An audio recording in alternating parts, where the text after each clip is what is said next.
Before we begin, we want to take a moment to thank our sponsors at Audible. Now that the weather's getting nicer, I'm back to reading and listening to books in the park. And with Audible, it's never been easier.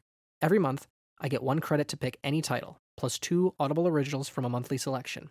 In addition, I get access to news digests from the New York Times, the Wall Street Journal, and the Washington Post. If you go to audibletrial.com/YMO podcast, you'll get 2 free audiobooks on us. Download thousands of titles offline anytime, anywhere. Having trouble deciding what to pick? Audible lets you keep your credits for up to a year. Find your summer read and support your favorite National Film Registry podcast. Once again, that's audibletrial.com/YMO podcast. Thank you for your support. And now, on with the show. Gentlemen, what currently inaccessible film do you wish was more widely available? You know, I was thinking about this, and there's certainly films that are unavailable in the U.S. that I wish were more accessible. I mean, you know, if you live in Europe, you can access Abel Gans' Napoleon pretty easily, but here in the U.S. you can't, things like that. But one that occurred to me that I think is an important artifact that I wish we could have, and I think especially now there's more argument to have it, is a film that is not available because the film's subjects do not want us, or the surviving subjects don't want it to be seen, which is Let It Be. You know, the Beatles had ostensibly 4 theatrical films, 5 if you count Yellow Submarine. Well, I guess Magical Mystery Tour wasn't theatrical in most cases. Anyway, they had films. You can easily watch Hard Day's Night. It has Criterion. Help is available on Blu-ray. Magical Mystery Tour, harder to find, but Let It Be they will not release on home media because the Beatles, when they saw the film edited together, felt that it made them look very bad. It's a very bitter movie. It's a very sad movie. You know, my father talks all the time about seeing it in theaters and just how depressing it was to see because the film shows you the Beatles breaking up. And in fact, Let It Be is crucial to perpetuating the narratives around why the Beatles broke up. It's, you know, all of the blaming Yoko and all of the iconic imagery of that last era is from that film. And our idea of why the Beatles broke up and how they broke up comes from that film. And I think that especially now it should be accessible because now we have Get Back on Disney Plus, you know, the Peter Jackson thing that counters that narrative and shows that, well, no, the Beatles weren't the bickering, you know, angry people that they were shown to be in Let It Be. There is a counter to that narrative. So I think that it's, as a cultural artifact, really important to be able to see that original film that kind of, you know, when the legend becomes fact, print the legend. This was the legend that got printed. And I think that now that we can see the 6 hours of what they were like in the studio, to be able to see how that was curated to tell a certain story and convey a certain false narrative, I think would be so important. So I would love for Let It Be to finally be available for folks to see again. All right, well, for me, this one is easy. One of the most infamous, hard to see, deranged, beautiful, intelligent, like lowbrow. It's just this. It's one of the craziest fucking movies you'll ever see. And, you know, Paul Verhoeven basically did his own version of it last year with Benedetta. But, you know, Ken Russell made The Devils like 50 years ago. And he basically broke the world with this movie. Everyone lost their goddamn minds. Warner Brothers felt like they got fucking robbed in a back alley. They, like, really didn't know what Ken Russell was going to give them, basically. And, I mean, everybody was mad. It's basically, even to this day, there's, like, Warner Brothers will just not release this movie. Sometimes it shows up on Shudder or Criterion, but it's never up long. You know, they basically let it out for like, it's 1 hour a week of, you know, exercise from its maximum security prison. They got it in the fucking digital files. But The Devils is unbelievable. It's one of the greatest movies ever made. It's so incisive and pointed and rich and unique. There's really nothing like it. It's a masterpiece that everyone needs to see. My pick is The Devils.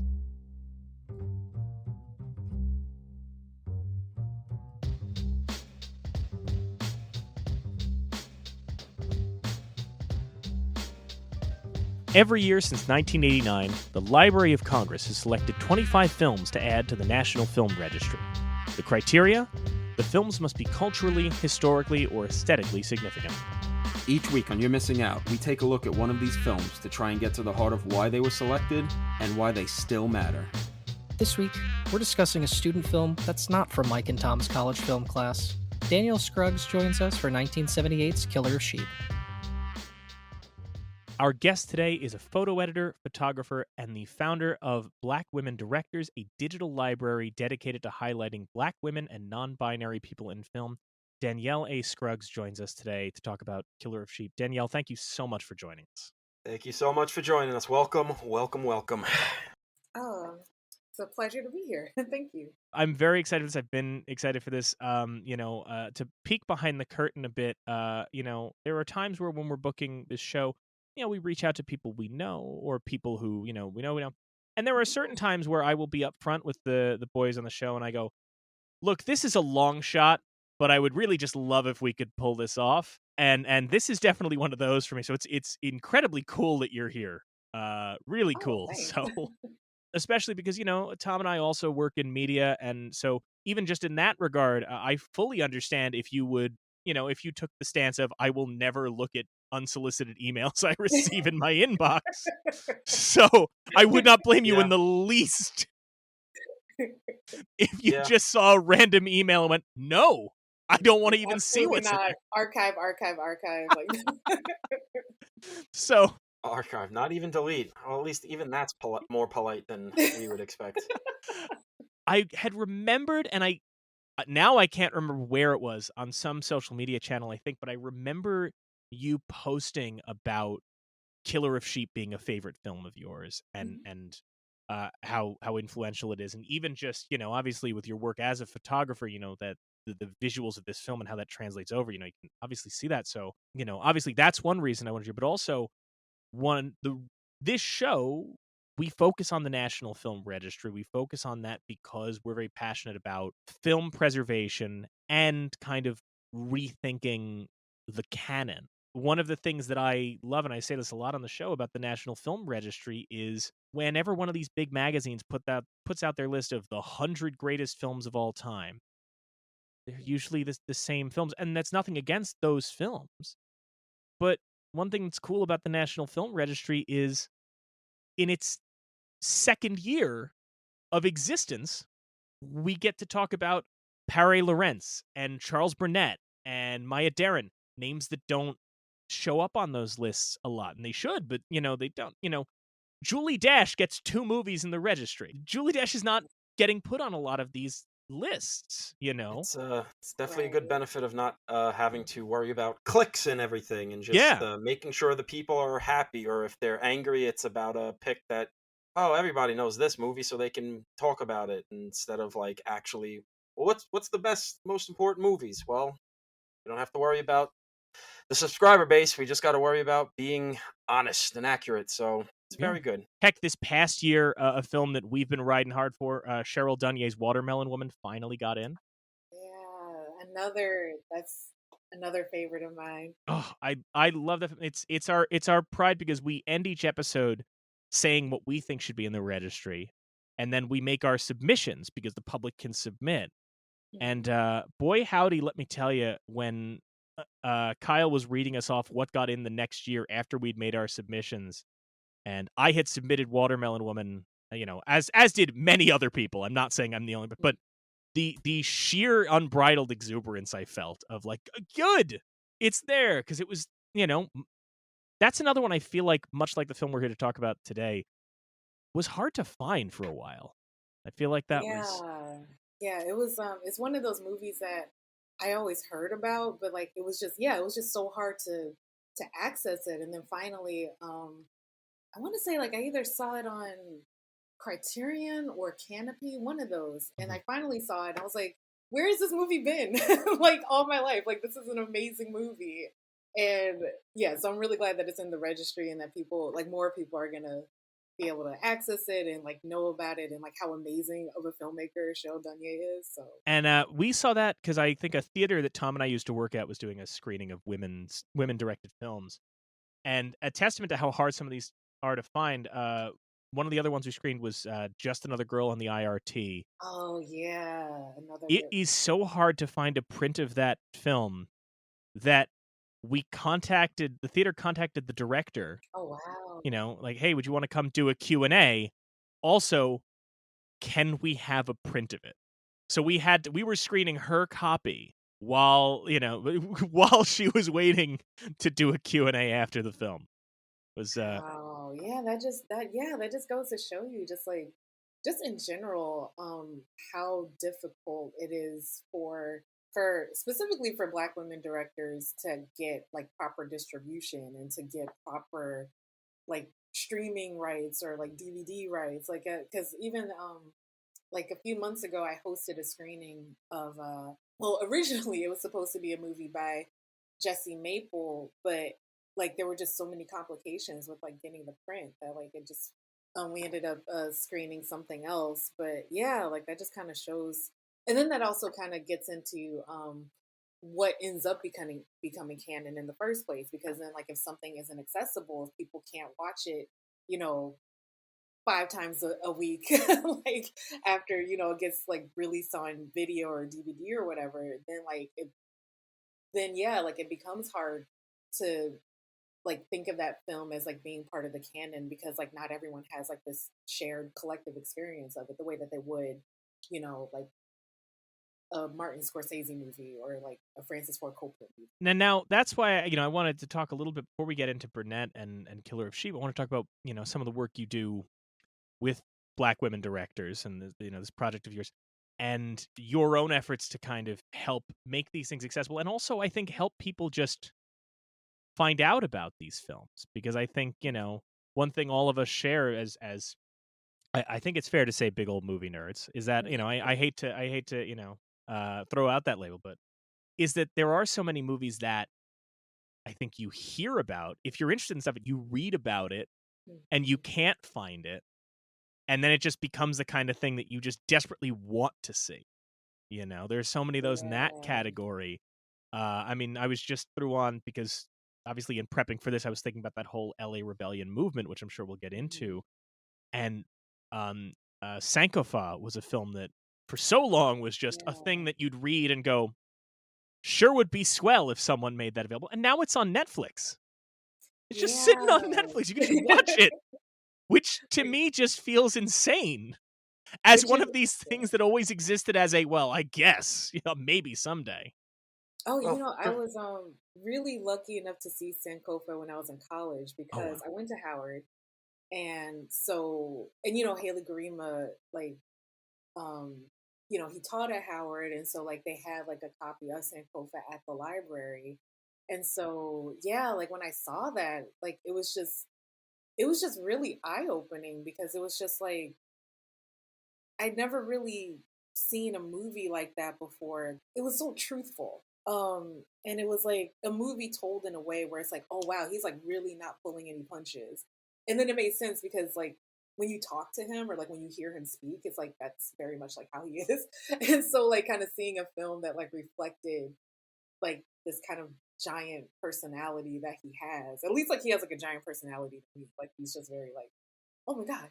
Um, but yeah, like seeing a film that like kind of matched like that energy that he has was like just really, really incredible experience. Like I know like how lucky I was to be able to access it in that way. Because yeah, like and I mean more of his films should be streaming. Like I mean, he should be like a household name. Like Ashes and Embers, like another like just mind blowing movie.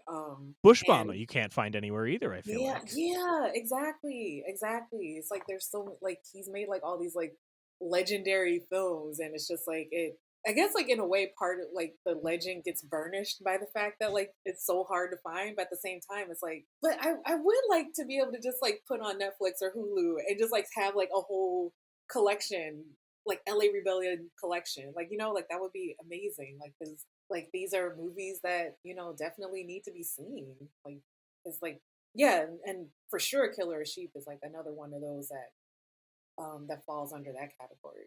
So what I mean to give a sense of for our listeners, is just up top. What was it that made you take on the Black Women Directors project, and what was that kind of put you in that space to want to pursue that kind of not just archiving necessarily, but to bring attention to this.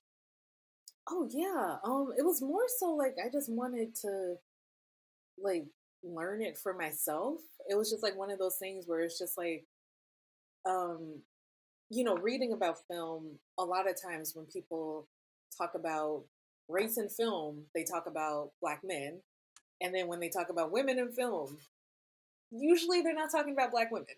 and so I was like, well, clearly there's like, there are Black women filmmakers out there. Why aren't they really being talked about in the same way that like some of these other filmmakers are being talked about? And so like it was for me, it was more so like I just like want to learn more, and I just like want to learn more about like who, learn more about the Black women filmmakers that I already knew about.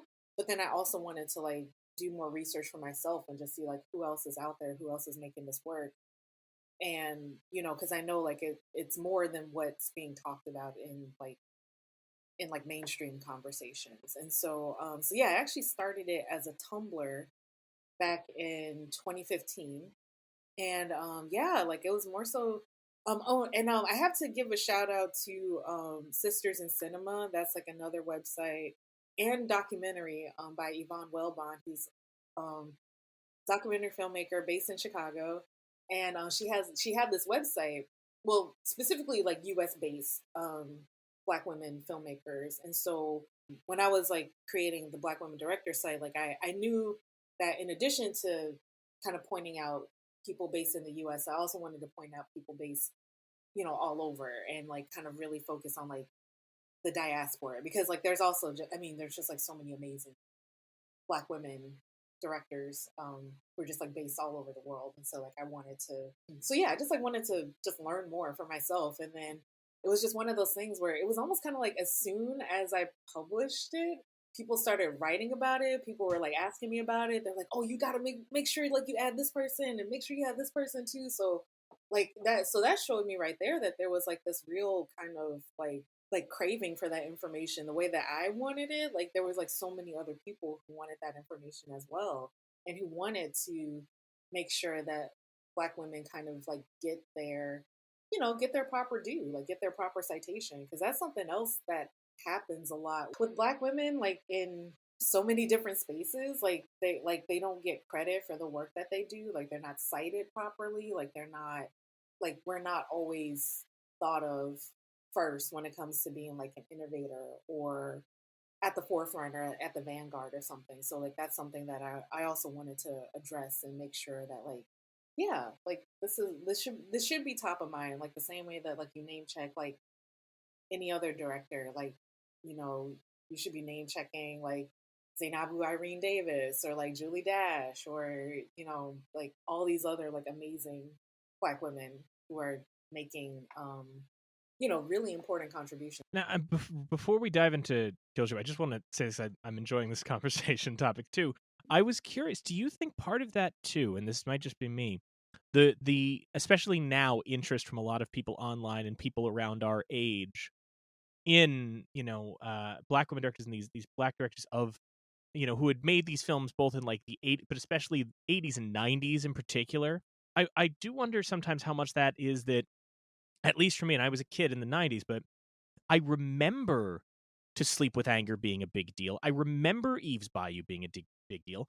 I grew up, with Poetic Justice being, a film that was on TV all the time and Mhm. respected, and all the way through to like Love and Basketball. I think, and there was this period of time, I feel like, and of course, it's, as a kid in the 90s when, when Black creatives were getting more, at least, let's I'm not going to pretend it was wonderful. Spike Lee has talked many times about that era and his difficulties, but it felt like there was at least a tepid support that by the mid 2000s fell out again. And I do often wonder when people rediscover, a friend of ours podcast just did a whole series on Gina Prince Bythewood, and Oh yeah. there's obviously uh, Spike Lee, because we're based in New York, we're based in Brooklyn. Like when Black Klansman came out, like he was down at the Alamo Drafthouse all the time, and he was seeing this huge revival. And Julie Dash has got renewed interest. I do wonder if part of that is, and I wanted to hear your thoughts on maybe people our age having this sense, perhaps, of like it felt like in the 90s there was sort of a little, there was a bit more of a revival here and a bit more spotlight in some senses. And then there's that almost end of Camelot-esque moment where we're kind of going, oh yeah, what happened? Like, why did these people not get to continue making films of Mm, that level? yeah. Why did something? I mean, Poetic Justice got an Oscar nomination for that Janet Jackson song, and Maya Angelou's in it, and like there was this whole sort of synergy, and then it just the support structure sort of fell out. I wondered what you thought of, like, do you think that contributes to why now, especially, there is this renewed interest in reclaiming and rediscovering that work?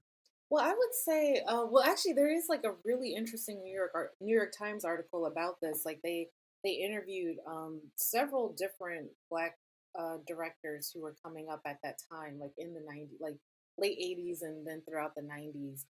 And they were saying that they did get a chance to like make like those first films, but then like they didn't have the support to make second, third, fourth films, or like there was just like a huge gap of time in between like their first and second film. And a lot of and specifically like a lot of Black women directors, even though like they were making brilliant work, weren't given that support. Like they weren't, like those support systems weren't in place.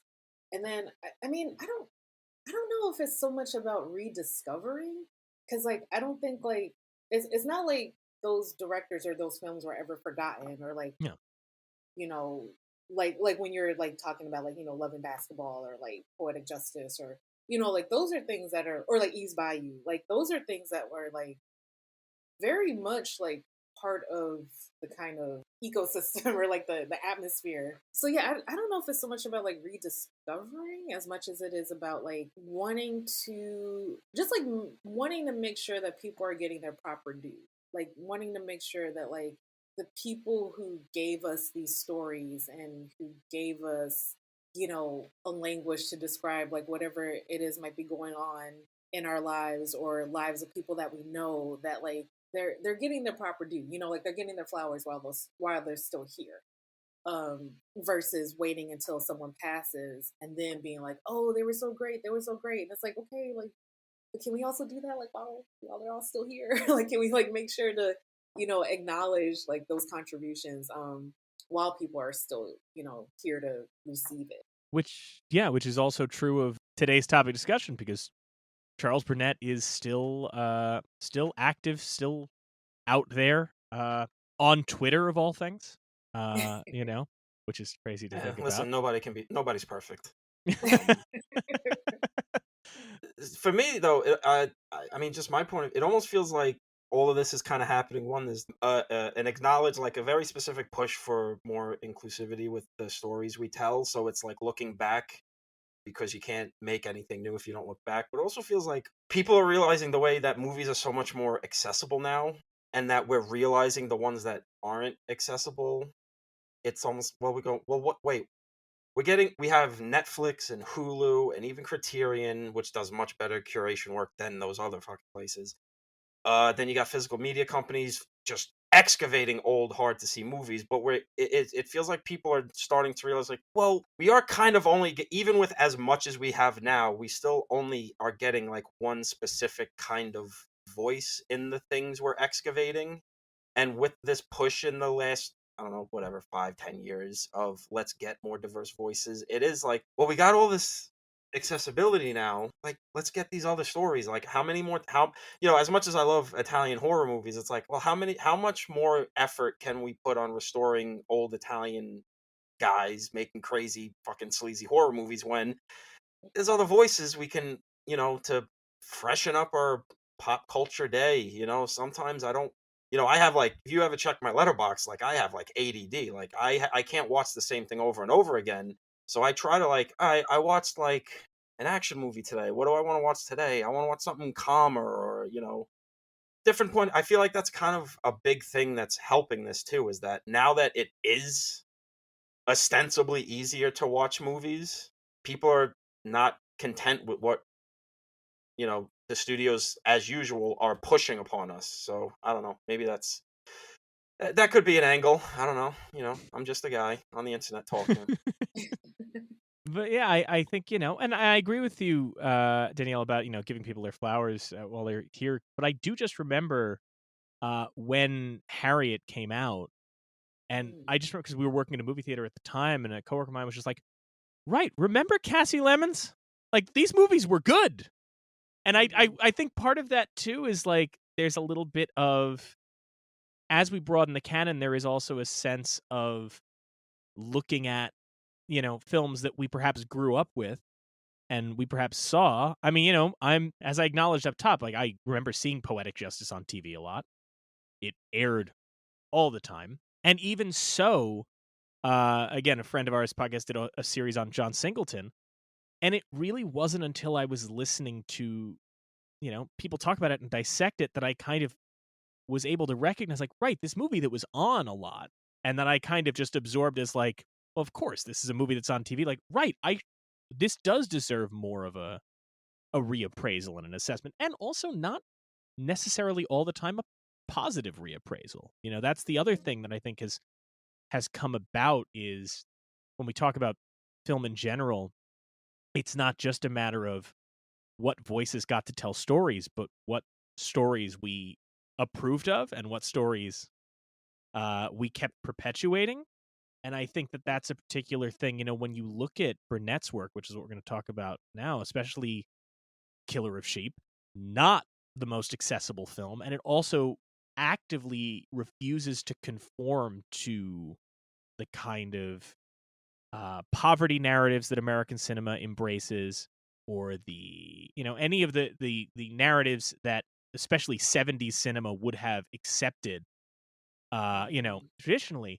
And so as a result, it doesn't get perpetuated in the same way that films that necessarily, it's films that kind of conform to that more. And even, and that shifts over time too. I was reading somebody we were talking about Sankofa before, or Sankofa. I'm not pronouncing it properly, I'm sure. Oh, Sankofa. Sankofa, thank you. But we were talking about it before, and it's, I was reading some people who were like, well, of course, this is a hugely important film, and I think I love everything it's saying. And then I read other people turning around and going, that actually felt very reductive to me, because it was essentially saying that, if you embraced American culture, you were losing a part of yourself. And, those debates keep going onward and onward. And I think that when it's hard to necessarily know what a film is saying, American audiences aren't always going to let that stay in the cycle. They prefer easier narratives to swallow. And I think that what we're about to ostensibly talk about, we, took a lot of time up top to not talk about Charles Burnett, but what we're here to talk about with both this and To Sleep with Anger, and to a lesser extent, My Brother's Wedding, like, and even I've been talking to Tom about, I revisited Glass Shield recently. Oh, that was a good movie. Here's yeah. Here's a fun fact about the Glass Shield. You definitely over remember how much Ice Cube is in that movie. He's on the front of the poster. He was all over the marketing. I'm pretty sure he's in that movie for 10 minutes. That is a Michael Boatman movie. Oh yeah, you yeah. would not know. Star, yeah. Yeah. But yeah, with the marketing back then, back then it's like you had to. I mean, they had to use Ice Cube to like get people in. But yeah, that was definitely like Michael Boatman's movie. Because Ice Cube is that fascinating case of like, when everybody everywhere just suddenly went, "Oh, he can act? That doesn't make sense. He's compelling. He's really compelling."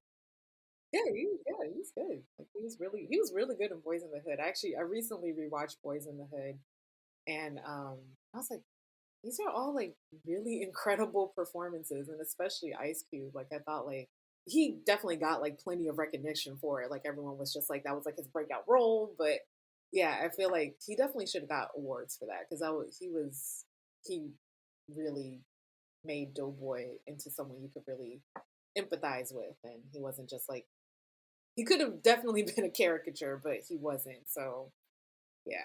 Oh, I mean, I have to disagree there. I think everyone is perfectly happy with the way Boys in the Hood was treated at the Academy Awards. No one has any qualms with the manner in which that motion picture was handled at the Oscars. Really? Oh yeah, everyone was like, "Oh, they got it right. They got Absolutely nailed it." It's the, one time the Oscars got it right. It was absolutely it was right on the money this time. But so I evoked the Glass Shield because that came up in the last couple of years. That was a movie that I think was largely kind of forgotten. Even when people talked about Charles Burnett, It was not a film that got brought up first. In fact, I was reading a piece somebody wrote in like 2010 that talked about Burnett's films and treated The Glass Shield as kind of like a weird Hollywood offshoot. Oh, interesting. But then obviously, like, we're having conversations in the last 5-6 years about policing in America and and the corrupted system, and then you saw all of these film scholars kind of coming out and go, this movie covered this like thoroughly in the 90s, and people just didn't show up. But like, we had it. Tank Girl and the guy from Arliss like told us about this in like 96. But Burnett's films in general, I think, obviously he was recognized by the registry in 1990. So there was that recognition early on. But I think amongst the general public, they are such hard films to nail down in terms of, they don't give you easy answers. They don't necessarily, there's nothing, I mean, you could argue Glass Shield is a bit more of an indictment, but beyond that, there's nothing overly messagey or preachy about his films intentionally so. And so I think that, it's going to give us a lot to unpack today, but I think that also, leads into how that's been viewed. So before we get into any more of that, I've taken us far off topic, and I'm so sorry. I'm usually better about this. Before we talk about any more about Killer of Sheep, let's hear what the Library of Congress had to say. This is what the National Film Registry had to say about Killer of Sheep. Charles Burnett was one of the LA School of African American filmmakers that emerged from the UCLA Film Department in the 1970s, and Killer of Sheep was his thesis film. It is simultaneously naturalistic and poetic, witty and heartbreaking. The story centers on Stan, Henry Gale Sanders, a blue-collar worker from the Watts area of Los Angeles, whose job in a slaughterhouse barely keeps his family above water. It documents his struggle to retain dignity in the face of grinding deprivation and disquieting temptation, the alienation that threatens to break him away from his family. It also provides a sympathetic yet clear-eyed portrait of a community assaulted by poverty and lack of opportunity, yet it manages to remain hopeful. So that's what the Library of Congress had to say. Danielle, when was the first time you saw Killer of Sheep?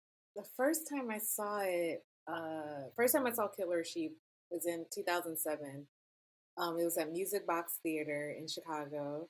And I remember my photography professor, this was like a year after I graduated. But so before, my photography professor had told us about Charles Burnett. And he was saying, like, you all need to watch his movies. And so then when I read about Killer of Sheep, and they were saying that Steven Soderbergh donated the money for the music rights so that it could actually be finally released, 30 years later. So I was like, well, okay, so I got to see what this is about. And I still remember like sitting in the theater and just watching this story unfold. And it was just so beautiful because it was like it told the truth about, poverty, and it told the truth about, what it's like to constantly have to grind and to constantly have to constantly be on the go to try to make a living for yourself and your family. But it wasn't preachy, it wasn't didactic, it wasn't like poverty porn or anything like that. It was just very much like, here's a story of this man and his family and his community. And it was just something that really always resonated with me ever since then, because it was just something that I just felt so, this is someone who really loves Black people and really loves his community. And because, I mean, I don't want to sound like an asshole, but not every Black person loves Black people. and some people make art where, it's like, I don't know what's happening here. I don't know what's going on here. So sometimes you can tell. And so that was something that really something that really stood out to me as well. It's like he allowed characters to just have their dignity, and he obviously had a lot of love for every person who shows up in the frame, whether they're up to something a little shady or whether they're making an honest living like Stan. But I just remember just the fact that you could tell there was like a deep respect and a deep reverence for like every character and like kind of like and then like Watts as a whole. Like you could just tell like every like from every frame. And I also remember interestingly enough, um, when the movie was like about halfway through, someone got up and walked out. And like I never saw like I don't think I ever really saw anyone walk out of a movie theater before, but especially with something like this where it's like this beautifully told story is unfolding and then someone just like got up and walked out. I was like, what was the straw that broke their back? Like I don't know, but yeah, that was something that I always remember too. And yeah, like and then before I found it on DVD, like every time like if like Turner Classic Movies was like playing it or like if a theater was playing it, I was like, I gotta make sure I see this again because like, it was just so I don't know, like it was just something that always really stuck with me, and it was also something that like just like purely from like a visual standpoint, it was something that I didn't necessarily want to copy the style of it, but it was more so like I just wanted to evoke that feeling in my own work. Like I wanted to evoke that feeling of care and of warmth and respect for the people who are in front of the camera, the same way that he did. Tom, what was your first exposure to either seeing or hearing about Killer of Sheep? Well, it was doing this show, because as we've talked about in the prologue of this episode, sometimes movies just don't get talked about. You don't hear about them, and if they're not accessible, you just don't really get any sort of. They're just not in the brain.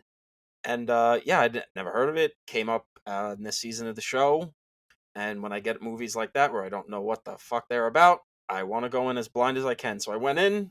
It's just a movie that, even as a fucking Italian dude from New York, it's just the honesty of it really just bleeds through. You don't really need to like be from Watts in the 70s to just get the sense of reality and honesty that's just in every frame of this movie. And it's refreshing to like I was talking about before, there's so much of the same kind of voices, so when you get to see something that really does feel unique in many ways and coming from a world that you don't see, one, myself personally, and two, just on screen. So it was just immediately like I got why in the second year a movie that until Soderbergh, like you said, kind of made it possible for it to be seen. Like you get it, because anybody that's worth their salt in the filmmaking industry has to know that this is an important movie for what it did at the time, and the honesty, which I feel like any filmmaker, again, worth their salt, is all about finding the honesty in the storytelling and bringing a reality forward, even if obviously it's all bullshit.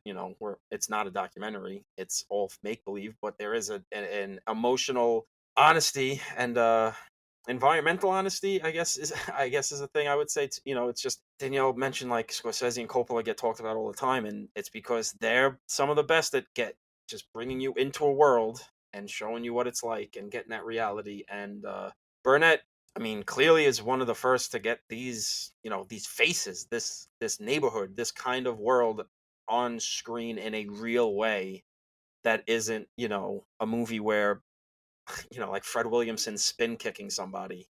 We're getting a little more honesty for black cinema than Hollywood and even the hangers on at the edges of indie filmmaking would allow black filmmakers to be. Like even Gordon Parks had to like break onto the scene with Shaft before he could make The Learning Tree. No, vice So versa, Tom. He started that with The was Learning vice Tree, then versa? Shaft. Yes. Yeah, Wow. Yeah, Learning yeah, Tree was okay. first. Okay. Wow. And if folks want to, It's a long day. It's a long day. of course, It's and it's like 90 degrees every day this week. I'm exhausted, but if folks even want to so. hear Tom talk about Gordon Parks making The Learning Tree first, go back to last season. We did the episode on it, so you can find Listen, that. I don't remember anything. It's fine. I'm coming in like it's the first time doing the show, but either way, like Yeah. Even the Learning Tree though feels very Hollywood and Yeah. very Well, I mean, yeah. heightened, whereas this, I feel like you can't not help but feel with this kind of movie that this is like a spiritual cousin to what like Cassavetes was doing. It has that indie spirit sensibility. It's even like pretty much shot the same way. Like not to like not as like a slight against Burnett. Like how many ways can you shoot a movie? It feels like those early Cassavetes movies where you just have the cheapest camera you can get a hold of, and you're filming on locations, probably stealing some shots too. Oh, Like yeah. probably didn't have any permits, Well, and it just it yeah it's interesting you say that, Tom, because I was thinking about that, and Burnett in the commentary for the film even talks about the guy guiding the conversation asks about digital filmmaking mhm, and what do you think about the forthcoming digital revolution?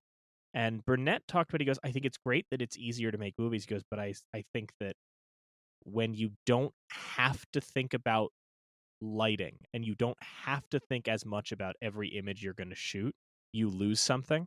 yeah And I think that the thing about this film, and I it's such a cliche, and I'm going to say it anyway, and I'm going to hate myself for it, but I'm going to say it. You could take virtually any frame out of this and put it in a gallery, and people would come see it. I mean, there's the images that stick out to me. In fact, you know what? I'll say that I did not realize how early on I had seen images of this film because the scene of the kids jumping across the roof, Most Def uses one of those images for an album cover.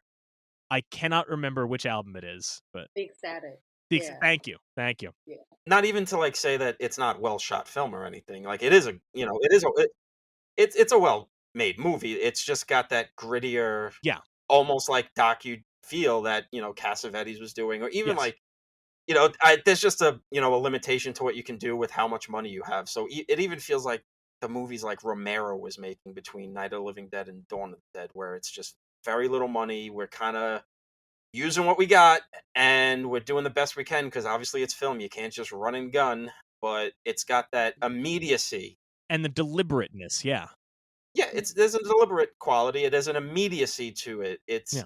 if it felt more like the Learning Tree, I don't think the impact would be anywhere near what it is because the the juice in this movie is you feel like it's just this is life. It just Yeah. feels like you just walk if you just jumped in a time machine and went to 1970s Watts, you'd be like, oh yeah, no, this is it, I guess. Yeah. That's what I like about it. That I think it is beautifully shot, but in a way that yeah, like there's not like that kind of Hollywood gloss over Yeah. it, which is I think like what makes it beautiful.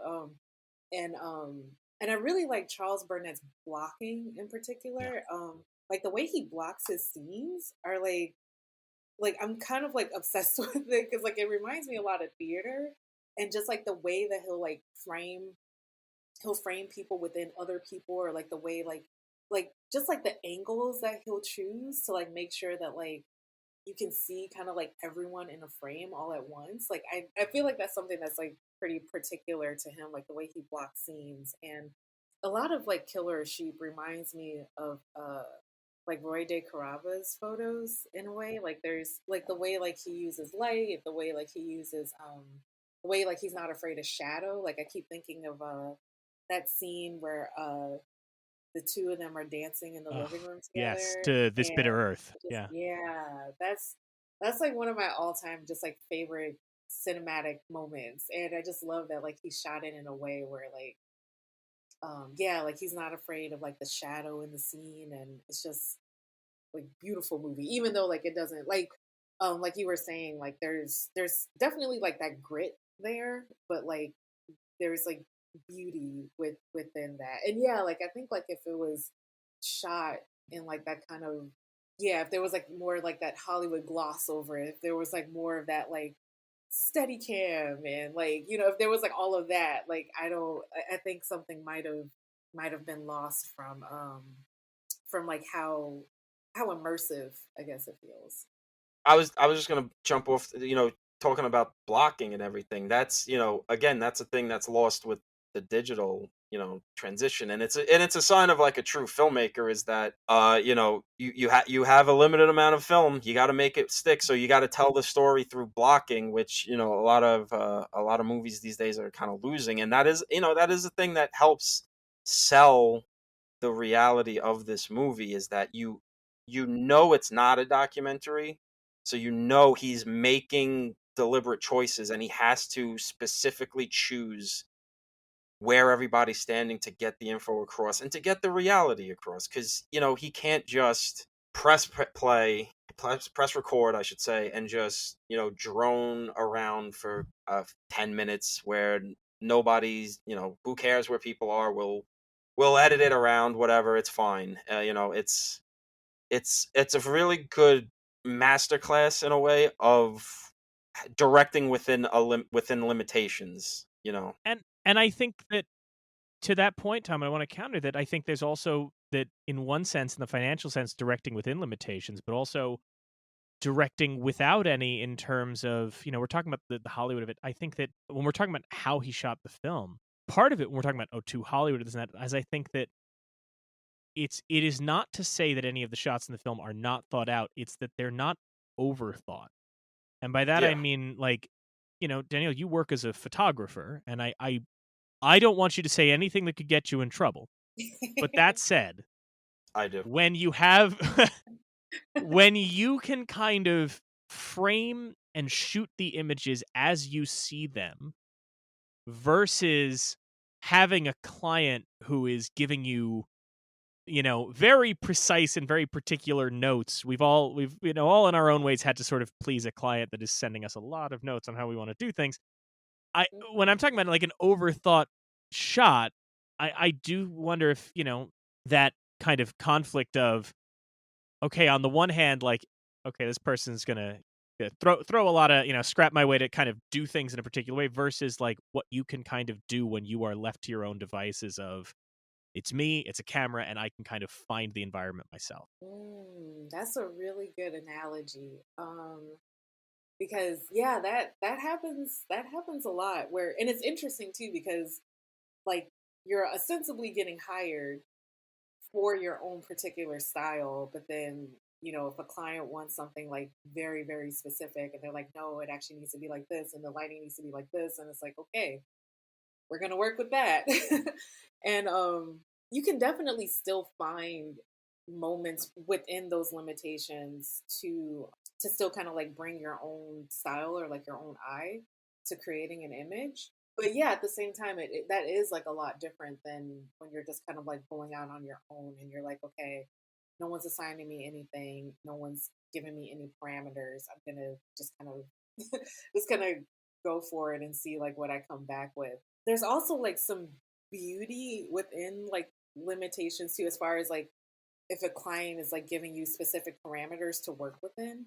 It's also kind of interesting to be like, okay, how can I still bring my own sense of like style, or like my own voice into this, even though like I'm also trying to make sure that I'm pleasing the client too, and making sure I get paid and everything like that from that. And so yeah, like because actually when you said that, it reminded me of what is that movie? I think, what's it called, the five limitations, or the limitations? Oh, the five obstructions. Obstructions, that's it. Yes. And it was like really interesting to see like how like they work within like those, like almost kind of like working within constraints, like kind of forces you to be like more creative in a way. There's like something to that as well. Like there's something kind of, your creativity gets unlocked in both scenarios, like where you're like kind of working within certain parameters, and then also like when you're just kind of like executing your own vision. Like there's, yeah, like you can unlock your creativity in different ways, like in both situations. Yeah. Now, I do want to, before we jump into the other side, I left a thread dangling on this, which is going to happen a lot today, I think. My first exposure to this film came from, I think I was reading Empire Magazine, the British publication, did a list of the 500 greatest films of all time, which was like a mix of critics voting and fans voting, which makes it the most deranged list you will ever find in your life. Folks, look it up. Not anything new. It's like 500 movies. I think it was like 2008. I was just starting college. And you'll find things like, Oh Hazard Balthazar on there, and also Indiana Jones and the Kingdom of the Crystal Skull. It's going all over the place, gang. What are you talking about? That seems legitimate to me. One to It, one yeah, comparison. no, it turns out that if you let people on the internet vote on movie things, you might not get the clearest results. If you let fans on the internet vote for things, you will get the Flash entering the Speed Force. I was gonna say the same thing. Oh god, the Flash is here. Fuck. Oh fuck. uh, but I remember seeing, because at that point I think it was still hard to track down the disc from Milestone. But I remember looking, and all they had for Killer of Sheep, which was on their list, was a very 2-sentence log line, just about a man works in a slaughterhouse in 70s Watts, and then the single image of the kid in the dog mask. And when we talked up top about when you read about movies that you can't access and they just fixate you, you can't help but see that kid in the rubber dog mask and just go, what the fuck is this? And I remember getting the disc off of Netflix. And first off, having the idea in my head when they talked about it's because the music rights made it so hard to see for all these years, expecting that this thing was going to sound like, the 2016 Suicide Squad. There were just needle drops every 5 minutes. And then you finally watch it and go, how was this hard to what was holding this up? It's not that pervasive. But I watched it, and I want to talk about this up top. Because Danielle, you mentioned the blocking, and I think it's so important in this, which is this movie has a bit of an overture. It has a bit of a scene that is not necessarily related to the narrative. The same way that a serious man does a whole scene about a Dybbuk up top, and then it never comes up again. And I remember, the first thing you see is this little boy, with tears welling up in his eyes, and then we hear him getting yelled at by someone, and then we pull back. And we see who we're meant to believe is his father, right? That's it. Never, he never turns around and goes, "I'm your dad," per se, right off the bat. That comes along later. But by the time he says, "Me and your mother," you pick up on it. And the thing that makes that scene so transfixing is twofold. One is the father and the son talking exist in one space. And then we cut to wider shots of a woman holding a baby and other people in presumably the same household. But deliberately, Burnett makes no effort to try and make that geography square so that you just feel it. And the minute I saw it, the thing that stuck with me is there's just that moment, the line that he says up top, that the father says, he lets out a huge cough and then says, "You are not a child anymore. You soon will be a goddamn man. Start learning what life is about now, son." And the first time I saw it, that was the moment that I, not knowing what this movie was, watching it, that was the moment where I just went all right, even if you don't know what the rest of the movie is, it just sets the tone so perfectly for what this film is going to be exploring. And I, at least to me, I feel like every time I watch it, that scene clicks into place more and more. Even if we're never told, it never goes out of its way to go well, that's his Stan when he's a kid. It doesn't have to be. It's just more this overture of I want to remind you of this exact moment. And I wanted to kind of get, before we dive into more of them, I want to kind of get everyone's thoughts on what they felt that scene meant in relation to the rest of the film. And their own read on what that scene, what the message of including that scene up the top is. I don't know whoever wants to go first on that, but what that scene means in relation to the rest of the film. What was striking to me about that scene is that he's telling this child, I mean, he couldn't have been more than 11 or 12 or something like that, but he's telling him, it's time for you to man up, you got to be a man now. And it's just but he's a child. He's still a child, but that's something that I've seen a lot, or heard a lot, where you're kind of, again, I think specifically for Black kids, you're kind of given not that exact speech, but something very similar. Even when you are a child, you have to know how the world works right now, because the world is not going to always, the world isn't always going to be kind to you. That's not to say you grow up being afraid or whatever, but it's there's a certain reality that Black parents want to let their kids know about. And it's just okay, yes, you're a child, but you have to kind of have like kind of like a grown-up's understanding of like how the world works right now so I can keep you safe. So that was like kind of like the undertone of that scene for me was just like, I'm trying to keep you safe, basically. And these are like the tools that I need to raise you with in order to keep you safe. And so, and I think like that's like kind of relating to the rest of the movie because grows up, like, you know, Stan realizes that he still has like a lot of choices that he has to make as far as like how is he going to provide for his family? How is he going to keep his family safe? How is he going to keep himself safe? How is he going to do that within the context of his community? So that was something that really stood out to me was like telling him like you got to man up, and it's like he's a kid, but also like that was something that was like that felt very familiar to me, and just knowing that yeah, like this is his way, this kind of messed up but understandable way of like trying to like protect him, basically.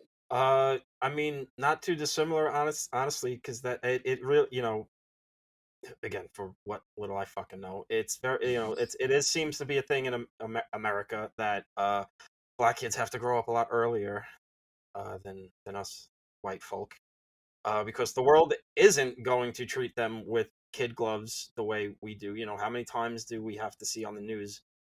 13-year-old, 14-year-old black kid gets shot because cops. Oh, he was a grown man. Oh, he looked like a grown man, and then a 21-year-old white kid blows up a black church and he gets taken to Burger King before his arraignment or whatever.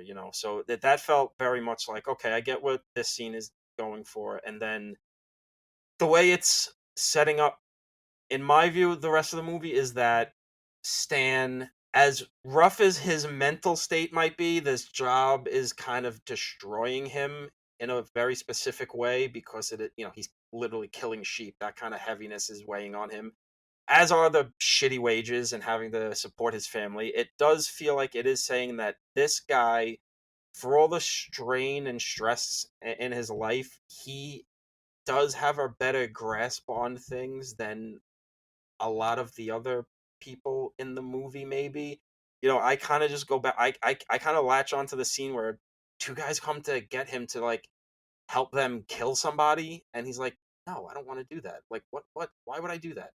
And his wife is yelling at these two guys like, that's not being a man, that's not so it almost feels like that, even as hard as Stan's life is, that this kid, if he takes this lesson to heart, Stan's life is preferable than anything else, where he at least has the dignity and the sense of self and the sense of righteousness, or whatever you want to put it, that as even if my mind's going down the toilet, I'm still going to try to do the right thing. Go into the store and the white woman's trying to clearly like turn him into a fucking sex object, basically. And he's just like, no, really not going to do that. Not as, sardonic as my masterful interpretation of the scene would be, but yeah, I think it's definitely like kind of calling it shot, but then having a clear-eyed view of not like, this guy's rich and he's got a great life because he took this lesson as a kid that you gotta be strong and tough and be a grown man. It's just like, no, life's gonna be hard, but it's better to know that going forward so you can at least be a little more prepared, if not completely prepared, because I don't think anybody would have expected like, oh, my job's going to be killing sheep for a living. So I don't know. I think that's kind of my 2 cents. I think there's also, one thing you look at when you look at Burnett's filmography more broadly, and I think also that era too of filmmaker. I also think there's an intergenerational element, because an element of Stan's character that I think really sticks out in this film, and it comes up in other films Burnett makes, particularly To Sleep with Anger, is it's a lot about the conflict between the country and the city. And Stan is very much rejecting his country roots. There's a great, sequence in the film where he talks about, his one kid calls mom "ma dear," and he's like, "Don't do that." And To Sleep with Anger, which he makes in the 90s, is an entire movie about black people in California trying desperately to shut out the old Southern ways and the magical realism that comes with that. And I think that part of this too is, and we talked about it on, I forget, now I'm forgetting what episode it was that we talked about. Oh, I look think it who's was. got the I great know. brain.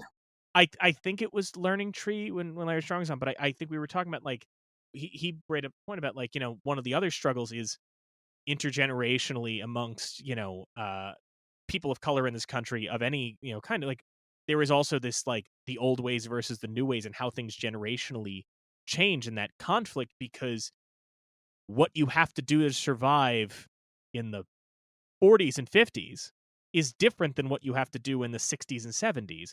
And these methods don't necessarily gel. And I do think that point, because it's also notable the father's coughing, the father's slurring his words when he says that.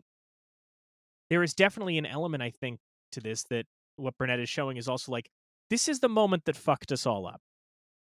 Like, because I think a crucial thing about Killer of Sheep that I don't think gets talked about enough in some scholarship, especially because, quite frankly, one thing I discovered in doing my research for this film, when you try and look up the scholarship around Charles Burnett, overwhelmingly it's a bunch of old white guys writing about his work. You don't Surprising say. thing. Like, legitimately, like, there'd be so many times where I'd just be like, oh, and you notice that because you notice that these guys are just focusing on the poverty elements. And I think a thing that's so interesting about Killer of Sheep is it's not a movie entirely about poverty. Stan is dealing with an existential crisis. He is dealing with depression. He is dealing with emotional needs that Burnett in interviews talked about. Like, he felt men of his generation were dealing with emotional needs that the previous generation never even thought about. And I think that one thing captured in Killer of Sheep, and I think that moment highlights is, we always talk about the hierarchy of needs, that little pyramid we all get in college, food, shelter, whatever. And the top of that pyramid is the psychological stuff, right? Is the existentialism. And I think that one thing that strikes me about the film and Stan's struggle in it throughout the movie is he's certainly, like Tom said, he's not wealthy and throwing his money around, but he has achieved enough of a level of stability for himself and his family that he is really starting to feel the wearing down of those existential weights. But because from such a young age, survival was drilled into him. You got to be a man, you got to provide. If your mother and I aren't here, you're the man of the house. That I feel like throughout the film, Stan also feels guilty for even feeling that existential dread that I don't think, Tom's absolutely right. Working in the slaughterhouse is wearing him down. Burnett talked about the inspiration for the film being one day he was on the bus and talked to another guy and said, "What do you do?" And the guy said, "I work in the slaughterhouse. I hit sheep in the head with sledgehammers to kill them." And Burnett just thought, well, that's got to be a nightmare. And I do think that part of that is that, this kid is being told, I don't care. I don't care. You hit somebody if they hit your brother. You get a brick, you get a bat. I don't care. You do it. You fucking do. You do what you got to do because if your mom and I aren't here, you got to be the man. And it's just drilling in survival so much that I don't think that Stan, like, quite frankly, so many just men in general, I think, one thing we talk about when we talk about like toxic masculinity, not to say that Stan himself is toxic with the environment he grows up in, or just the pressure to be, is the environment around him is not being given the language to even articulate that existential feeling. To kind of just be so focused on providing and providing and providing that, Danielle, you mentioned that scene of them dancing to this bitter earth. He gets to be vulnerable then. And that level of vulnerability is something that I think we struggle with in male-focused media in general. And not to sound like one of these Charles Burnett scholars I found online, but I think it's fair to say that, it's a struggle it's also had when we depict black men in media in general. God knows there's our friend Vice Victus, who's been on the show before, always loves to talk about how the Oscars love nominating sad white man movies. The year Manchester by the Sea came out, he was on a tear. God bless him. But that conversely, and a point he raised once is like, you don't get that level of vulnerability as often when we're depicting, black men in film, right? There's a reason why when we talk about that kind of stuff, we always circulate the Fresh Prince of Bel-Air, why don't you want me scene. Or now, so many people talk about how transcendent it felt in Moonlight when Chiron says, you're the only one, because it broke, in a lot of ways, the audience's expectations of, well, this guy's so hardened and he's so tough and he's so this, and then we finally get that vulnerability. I think that what makes, that scene so important up top of this film is that Burnett is just giving us the overture of, like, if you're wondering why a guy like me or so many, folks out there cannot even deal with existential dread, it's because so early on, before we even got to know ourselves, we had it drilled into us that we had to harden. I'm sorry to have monologued there for a little bit, but yeah. No, that. Just from my own personal experiences, I worked as a butcher for a while, and it wasn't the same setup like back in the day. I wasn't killing sheep or cows or whatever, but just dealing with meat and cutting up meat all day long and just getting covered in that stink and that slime and all that shit. It actually did take a toll on me. I was in a bad place in my life when I was working as a butcher. There were many times I would get into fights, screaming matches with people at bars or whatever. I almost got, plenty of times I almost got into fist fights with guys during like road rage incidents on the fucking highway or whatever. And like even to this day, I don't like eating beef anymore. It's not even like I'll eat chicken, shrimp, whatever the fuck, pork. It's just like like working in that kind of environment really does actually do something to you in a way that I don't think people really actually understand. And that is like one thing that, as far away as I am from this world, there is that like universality, at least for me, like something I connected to on a very like specific level of like, okay, yeah, so like he gets this thing very specifically right of how like kind of heavy this toll is, which had to have been harder because this guy's killing the actual animals, which I think for me, and probably other people, it adds. You get that one thing right, you go, oh, this is realistic. So these other things have to be honest too. It's you get that like one entryway or whatever, and it helps you sell the illusion that you're trying to go for. So I guess that's why I focused on the like this that existential slaughterhouse crisis he's going through, because I was like, yeah, I've been there. So I mean, thank God I'm not there, and I have to still be there because I have a family to provide for. Charles Burnett, he got the details right. Who knew? And that goes to something that I mean, a lot of people have said this, like, it's not an original thought, but like, but that also goes to show you how like when you get like super specific the way Charles Burnett did with this movie, that like you do end up creating something universal, like even though like I'm not from Watts. Like I wasn't born in the '70s. Like I wasn't around. I wasn't thought of in the '70s yet. And like but like I was still able to find something that I could relate to, and like Tom was like still able to find something that he could relate to, and like you were able to find something you could relate to in like the commentary on like masculinity, and so like that's another thing that I really love about this movie, is that like there are like so many different entry points into it, and that like there's something that initially, like if you do kind of read the log line, or like you see like the image on the DVD cover, you're like, oh, I don't know if this is for me, but like they're actually he's saying a lot with this story, and that like there are like a lot of entry points that people can relate to with it.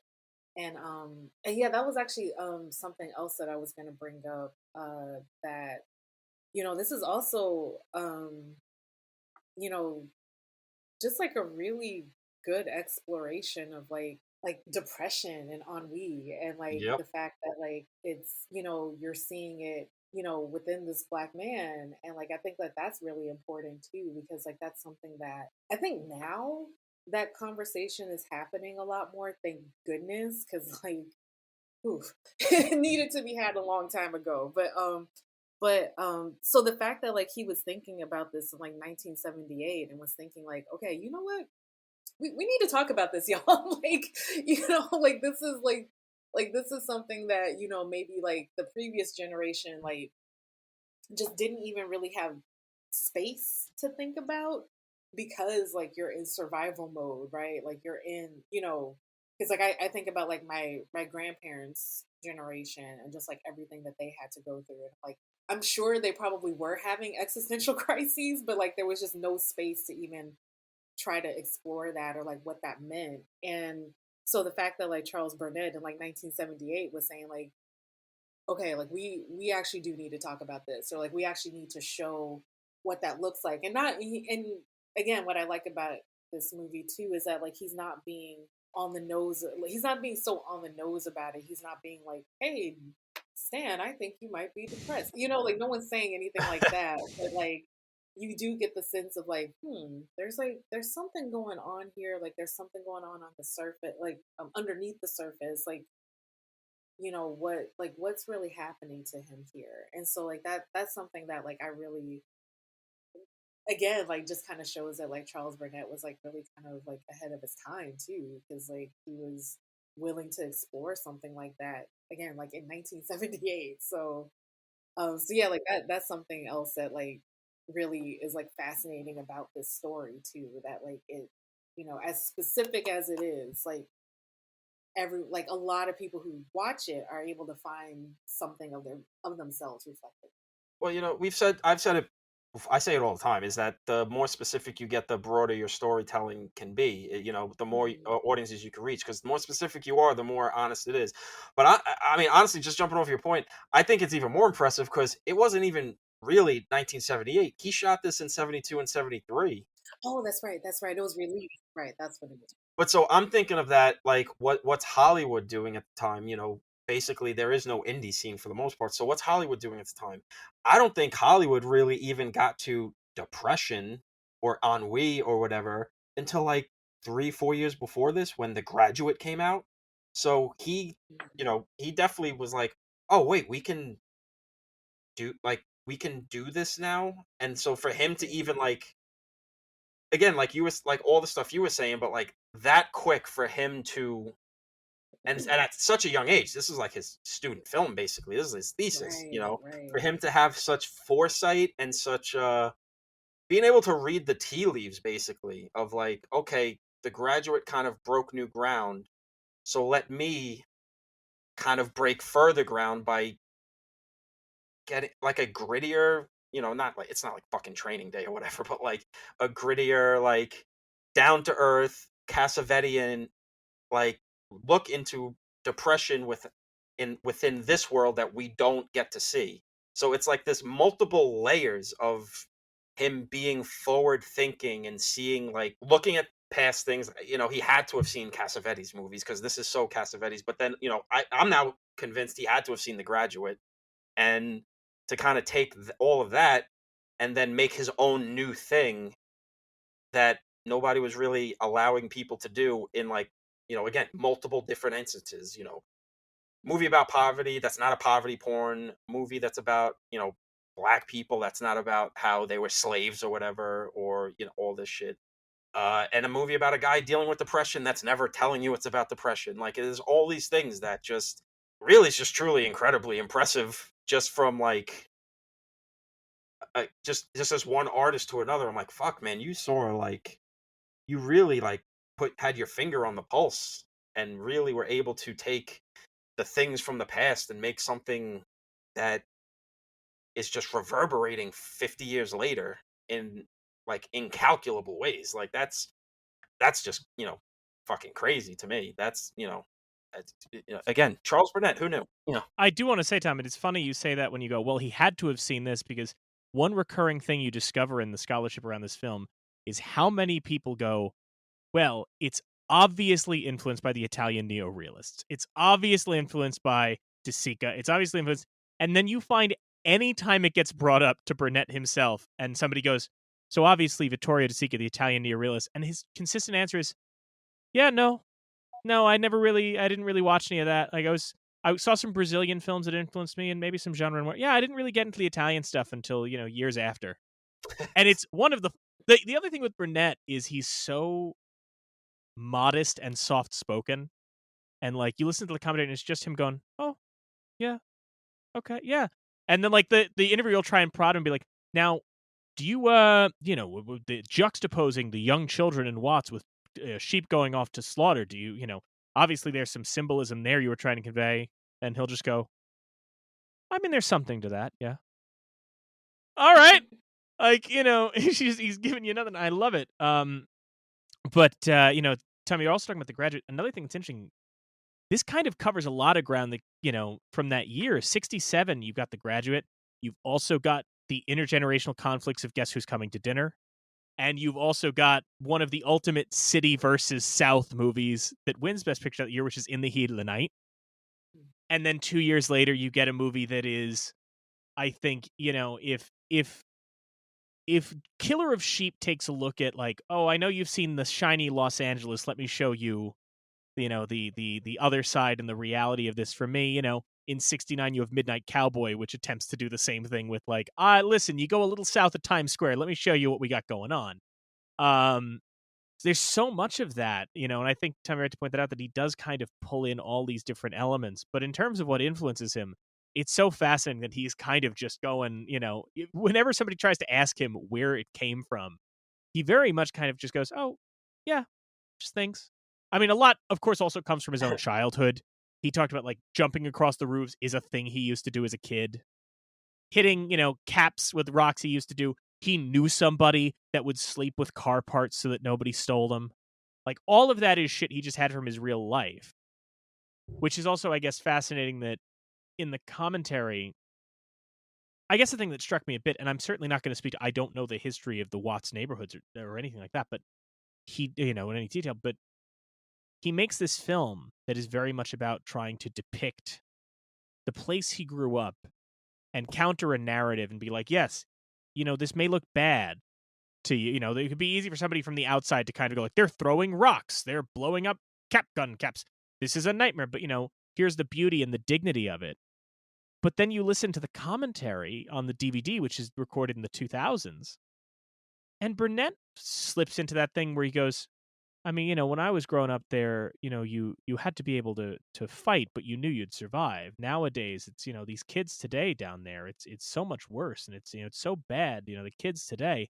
And I'm certainly not speaking to that, like, in terms of like any crime or anything like that, but it was just kind of striking in a way to sort of hear Burnett, who had in this, in 72 filmed this neighborhood, to kind of go like, I want to counter these narratives and I want to show you another side of things, to then reflect on it and in a little bit kind of be nostalgic for his childhood and do a kids today in a manner that he sort of tried to rebuke in this film by having the father character and some of the older characters do like a kids today thing then. I thought that was an interesting kind of juxtaposition in terms of Charles as a young man viewing things one way versus, when you're doing this kind of intergenerational thing. I mean, hell, up top, we talked about Poetic Justice, which is a movie I love, but as you get older and you watch it and you have that scene where Maya Angelou gives a whole speech that boils down to these young folks today with their, with their hookups and their music. And you do kind of like feel like, right, there is that intergenerational conflict even there. The thing that strikes me about that, I guess, is that if someone made this film today, set in the 70s, we would view this as nostalgic. We would view it as like, oh, well, look at the kids, they're able to play.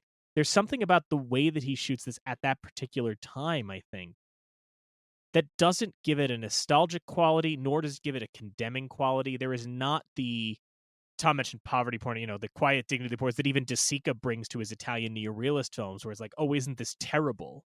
The thing that's so impressive about Killer Sheep is there's not a tone of, isn't this terrible? Or even, boy, how swell we had it. It's just what it is. I think that's so potent. Yeah, he's just presenting things as they are, and like that's what's always appealed to me about it, is that like he's not making like a message movie. Yeah. Even though like, I mean, there's obviously like a lot that you can take away from it, but like he's not trying to say like, look at how amazing I had it growing up, but he's also not saying, oh my god, like it's so terrible, like please feel sorry for us. Because I think sometimes like a lot of mainstream outlets or award giving institutions, respond to things like that a little bit better than they do stories that are more so about, this is just what it is. This is, I'm presenting this to you as I see it. And then you can kind of take away whatever it is you need to take away from it. It's not something that you can easily pin down. Like, it's not something that you can easily kind of sum up and be like, oh yeah, here you go. Here's your message. Like, here's everything that you need to know from, this is everything you need to get from this. Like, he doesn't do that. And that's like what I really, he doesn't really do that with any of his movies. And like, that's something that I really enjoy about his work, and especially this movie in particular, because I mean, yeah, he's looking at Watts, and Watts has like a very complicated history. Like, again, like I'm not from there, but like I've like read about it and everything like that, and it has like a very complicated history. But like, I really love the fact that like he's just kind of, yeah, just like presenting things as they are. And again, like I mean, like Tom said, like it's not a documentary. I mean, obviously, like he's making very deliberate choices of what he's showing, what he's not showing as well. But I think he's definitely trying to be like as honest as he can be about this community and like this environment. And I think a big part of why this movie is able to overcome that is because it is so immediate, and I mean, like in the literal sense, it's not a period piece. It's just very much like, this is it how it is now. So it doesn't have it. He doesn't have kind of the temptation to get to lean into nostalgia territory. So and listen, everybody when they get older, whoever they are, they get, people get stupid when they're older. I don't know, they look at things the way they used to be with rose-colored lenses and just be like, oh, wasn't it so much better back then? No, you think that because you were a kid, you didn't have to worry about shit. Things were still bad. He still had enough foresight to put in a scene where two guys come up to stand and say, hey, you want to go help us kill somebody? So I think he's just, being a cranky old man, which I'm 31. I'm a cranky old little bitch myself, too. I wanted to share one last Burnett quote before we kind of, wound down a bit, which is, I thought this was interesting too when we talked about how he depicted things, because he said, when I grew up in the neighborhood, I understood these kind of guys better. And after going to college, I came back and felt I understood them less. So he said he didn't want to impose his own values on them or, quote, speak for the black community. So he consciously sat back and let them speak for themselves. And I thought that was such an interesting perspective on that, because I feel like so many filmmakers, when they're talking about where they grew up, they always just try and they're like, well, I understand this. I think it's so refreshing that his point of view even then was, I'm already losing touch with this, so I'm going to let this just be. Well, which again, to, bring it like back to Scorsese, he kind of does that before Scorsese does. Yeah. Mean Streets is filmed after this. This comes out after it because of, whatever it takes forever for it to get edited and finished and whatever. But Mean Streets is after this. So he kind of had the same, Marty was doing the same thing with the Italian community. He did it. He's done it a bunch. But, I think it's interesting for him to be able, again, as a young guy, he's he's a young dude. It's his first movie, to be able to have that just, emotional honesty to just be like, all right, I'm losing touch or whatever, but I'm going to take judgment out of it. I'm going to take anything out of it and just let this world speak for itself without any sort of judgment. Is not many people have it. There's a lot of filmmakers that just wouldn't have it. A lot of people, how many movies and shit do we see today that, like you said, look back and look with the, rose-colored lenses and try to, or whatever, or flip side, try to tell a story set in that time and they're very judgmental, or set in these worlds, they're very judgmental and all of this. And maybe it is just a thing of he was too young to let his artistic ego get in the way. I haven't seen his other work, but it sounds like he doesn't do that going forward either. So it just seems like this is a guy who was just a natural born storyteller and knew to not get in his own way. Because if he did, this movie wouldn't be what it is. And we're all better off for it. We do this thing where we pick movies that we would put in the registry, and I was thinking of what I wanted to do for this one, and the whole time I'm like, fuck, I already picked George Washington before, and if I fucking knew this movie was if David Gordon Green definitely saw this goddamn movie. There's no question in my mind he saw that we're making George Washington. So like, I'm just glad like, this guy was able to have that foresight to not put himself above the art. Danielle, did you have anything you wanted to add before we wound down talking about, the Oscars and everything like that? Oh yeah, no, I was just gonna say, yeah, like discernment is like such like an important thing to have as an artist. And the fact that, yeah, he was as young as he was and he already realized, I need to take a step back and like let people speak for themselves. Like that takes an incredible amount of discipline.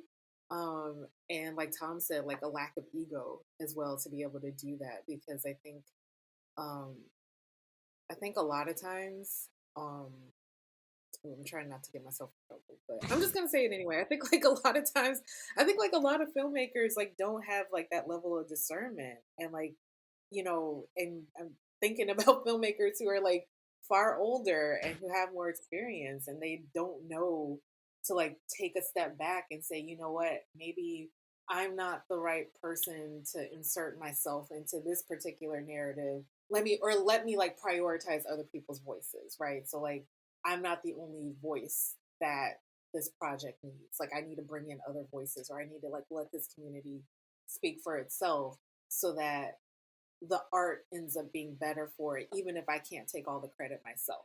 So yeah, the fact that Charles Burnett was this was his student film. Like this was like his thesis film. And the fact that he was thinking that far ahead and realized, okay, like there are going to be moments where it's like, okay, I need to take a step back to make sure that this story is told in the right way, is just, yeah, I think a lot of people could learn from that. So, as we always do, we always wrap up talking about the Oscars. Sometimes this game is hard. Sometimes this game is real easy for Tom. Tom, in 1977, how do you think? Zero! There we go. Yeah. The Academy did not, in fact, recognize Killer of Sheep in any capacity in 77. The Best Picture nominees that year were The Goodbye Girl, Julia, Star Wars, The Turning Point, and the winner, Annie Hall. But just want to point out that other than Star Wars, Killer of Sheep gets in the registry before any of those other films. In fact, Annie Hall's the only other one out of that batch that is also in the registry. Which, speaking of inserting yourself into the movie, that's Yep. all Woody Allen ever did. I do want to note on that note, when it comes to the National Film Registry, films by the LA Rebellion have been inducted multiple times. Killer of Sheep is not the only one. Daughters of the Dust gets in 2004. Bless Their Little Hearts gets in 2013. To Sleep with Anger gets in 2017. And I believe 2 years ago, Illusion got in. Illusion is also on HBO Max, which is surprising. They don't put a lot of short films. Yeah, it's just there. Oh, that is good to know. I didn't know that. Have you seen Illusions? I'm sure you have. I don't know why I asked that, but Actually, no, I haven't. oh yeah, Yeah, like that's one of those things I've been trying to find, and it's just it's been on HBO Max. It's just like sitting on HBO Max. So cool. I remember 2 years ago when we did our episode, because whenever they put out a new induction list, the way we do it is we go in. Tom and I don't look at what got in, and Kyle will just read the titles off to us. And I remember when they said Illusions, Kyle read the synopsis, and I immediately he just goes, "That sounds super interesting." And it was like, yeah, we gotta find that, and it's just on HBO. Daughters of the Dust is not on HBO Max. It's not like they have a bunch of her films. If you want to find Daughters of the Dust, that is, I believe, on Tubi. Distribution is weird, everyone. I don't understand. Everyone's favorite streaming app, Tubi, the one that everyone's just down at the bar Right, the talking one that about Tubi. everyone immediately goes to. Yes. Down at the bar, throwing back some beers and some shots, talking about the favorite Like, movie yeah, we just like- watched on Tubi today. That is just everyone. Chill, you know. We talked about the curation of like Criterion. Meanwhile, on Tubi, I can sit down and go, do I want to watch Julie Dash's Daughter of the Dust, or do I want to watch Citizen Toxie, The Toxic Avenger 3? They're right next to each other. Tubi How is weird. just like you're bobbing for apples, basically. You're just shoving. It's just like whoever's picking at Tubi is just shoving their hand into the mud and just picking out what. Yeah, Citizen Taxi. Okay. Yeah, it's just, Daughters of Dust. Okay. Yeah. All right. yeah, Here's whatever. commercial breaks where you don't want them. All right, you want to? We've got Death Wish 1, 2, 4, and 5 for some reason. Anyway, They're missing the best one. I'm um, not kidding. I know you've made me watch it. I made you and your girlfriend watch it. It's true. Danielle, thank you so much for joining us, and I should say thank you for Thank putting you, up with yeah. us. That's also I an was going to important say thank element. you. Thank you for tolerating us. And I don't mean us. I'm going to say thank you for tolerating Mike. I know I'm a gem to hang around That's with. fair. That's fair. You're out of college. You don't want to hang around with people like Mike anymore. It's fine. I get it. But thank you so much for doing this. This was so cool. This was so much fun. Did you have anything you wanted to plug on the way out? Do I have anything to plug? I guess just Black Women Directors. Check it out. It's blackwomendirectors.co, and yeah, just check it out. Any social media you want to throw out? Anything like that, or? Oh yeah. It could also be not if you don't want people to find you on social. That's also cool. We all work in media. I totally get it. Right, it's like never tweet. Don't try to find me. Leave me alone. Don't tweet at me. God damn it. And please don't at me. No, actually, no. You can't sit with us. So it's I'm also on the Twitter. So it's Black Women Directors, but it's spelled BLKWMN Directors, and that's on Twitter. Well, thank you so much for coming by, and you are obviously welcome back on the show for a future season if anything sparks your interest. We got the Kennedy assassination coming up. Yeah, baby. Tom, I'm convinced that's the only movie you know is in the registry, is the Zapruder film. That's the only one you keep track. All right, Danielle, thank you so much for joining us. Everybody else, stick around. We'll be right back with our picks for the National Film Registry. The National Film Registry isn't some fixed object, frozen in time. It's always growing, adding new titles every year. These annual selections are made by the National Film Preservation Board, with members like Martin Scorsese, Alfre Woodard, and Leonard Maltin, and representatives from organizations like the Academy, the DGA, and the AFI coming together to debate and decide. But they don't just pull titles out of thin air. They pull from the public, people like you and us, who can submit their nominations for the registry in a form on the Library of Congress's website. What we do, at the end of each episode, is have Mike and Tom pick films not yet in the registry that they feel should be, inspired by that day's topic. At the end of each season, those films will be formally submitted to the National Film Registry for consideration, on behalf of You're Missing Out. Here are today's picks.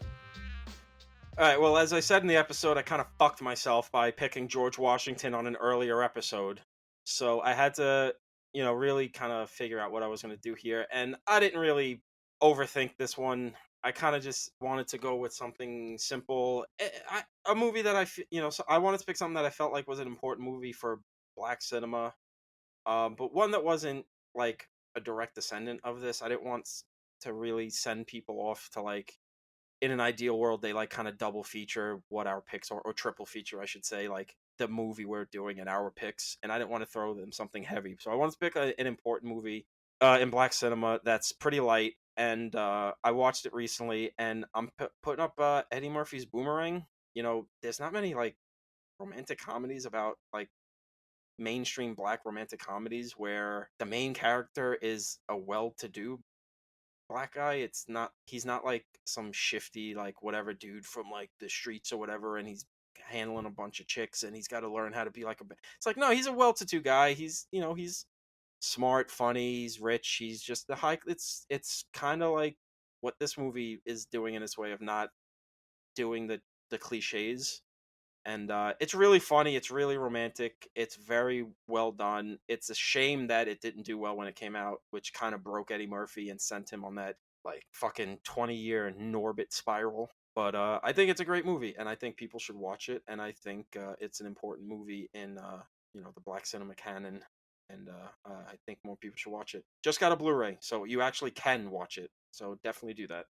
So one of the things I latched onto with Killer of Sheep was the fact that it was Burnett depicting his neighborhood and the world that he knew that was not often captured on film, and if it was not captured the way he saw satisfactorily. And the comment that he made about wanting to let the neighborhood speak for itself and the people speak for itself. And I was thinking about films that do that, films that capture a certain time and a certain place. And the registry has been very good about preserving films because they capture a certain time and place. In the episode, we evoked Midnight Cowboy, which is in the registry. And I've always been drawn to Midnight Cowboy because I've always felt this sort of intrigue about that late 60s, 70s scene that was like a blend of, it was the Andy Warhol scene bleeding into like the street hustlers and all that. It's captured so well in Lou Reed's Take a Walk on the Wild Side. And that's kind of what reminded me of this film that I think is exceptional, which is Paul Morrissey's Flesh, also called Andy Warhol's Flesh, 1968 film. Actually stars someone who Tom might know, Joe D'Alessandro, because Joe D'Alessandro started out doing these Paul Morrissey films, the Andy Warhol art scene, and then went on to do a bunch of Italian horror movies. I think Killer Nun he's in, and a couple other things. Flesh was Paul Morrissey making a film about a hustler working on the streets of New York City. And some of the Andy Warhol stars show up in this, particularly a very memorable appearance by Candy Darling, who, to bring it back to Take a Walk on the Wild Side, Candy came from out on the island in the back room. She was everybody's darling, is about Candy Darling. Flesh is similar to Killer of Sheep, very much an amateur actors just letting what happens happen, play out on screen. It's very visceral. It's very real. And it just captures that era of New York and that point in New York in such a fascinating way, and preserves a New York that no longer exists. So I would love Flesh, Paul Morrissey's Flesh, to be in the National Film Registry. Let's all go to the lobby. Thank you again to Danielle Scruggs for joining us. Join us next week for a John Cassavetes classic. Video podcaster Robert Bellissimo joins us for A Woman Under the Influence. Don't forget to follow the show wherever you get your podcasts. Thanks again for listening, and we'll see you again next time.